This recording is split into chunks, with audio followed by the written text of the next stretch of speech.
that they are closing that gap up a little bit to Dario Franchitti. Oh! Michael off, and a tyre failure, we're being told. We heard it on the radio, and we heard it. It's a tyre failure, and that's taken Michael out. And what?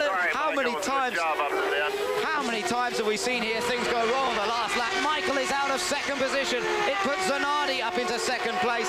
Fittipaldi up into third. Dario Franchitti will be unaware of all this, and he won't be worried in the least about it. He's just got to get through the last few corners. Here he comes down the backstretch, over 200 miles an hour towards Canada Corner.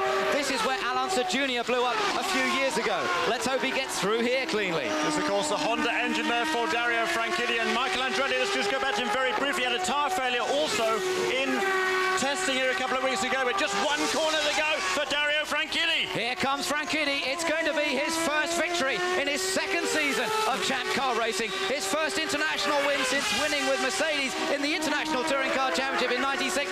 Franchitti wins it. Brilliant performance. Well done to Franchitti. Big cheers to Scotland, because Franchitti has taken his first win in the series. Mark Blundell won races last year. Now Franchitti wins for Scotland, and he will have so much support throughout the motor racing community, not only in the United States, but also in the United Kingdom, where he is such a popular driver. Michael Andretti, though, how can you believe the luck he's suffered this year? Second place was there. He'd driven superbly here this afternoon. He is angry, but Alex Zanardi congratulates Franchitti on a superb win here today.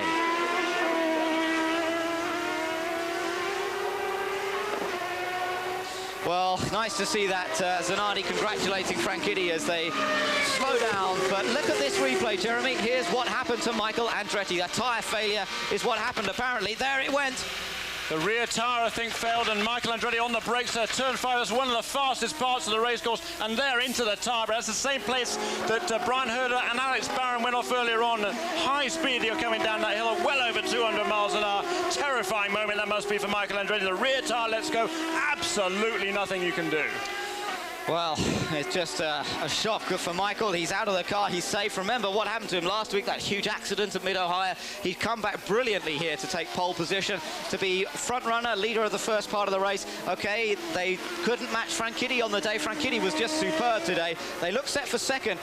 But, of course, he was under a lot of pressure from Zanardi. The lap times they were doing in those last few laps, the two of them were pushing each other so hard, and it just couldn't quite last the distance. No, that's right, but it only had to do 10 laps. That's the amazing thing. He'd made his final pit stop on lap 40. 10 laps is all he needed to do. A full stint, and look at the damage there to the left rear tyre of Michael Andretti. The damage to the right side, well, that's from hitting the wall, but that left rear tyre in shreds, and that is what caused the problem for Michael Andretti. And 10 laps, you've got to be surprised at that. That's pretty amazing. I know he did have a problem here in testing. Look again, look at him fighting the wheel there on the brakes. He's just trying to slow that car down. The rear wheels, of course, having no real contact with the road, and nothing he can do there. Just hope again for the second running he doesn't hit anything too hard.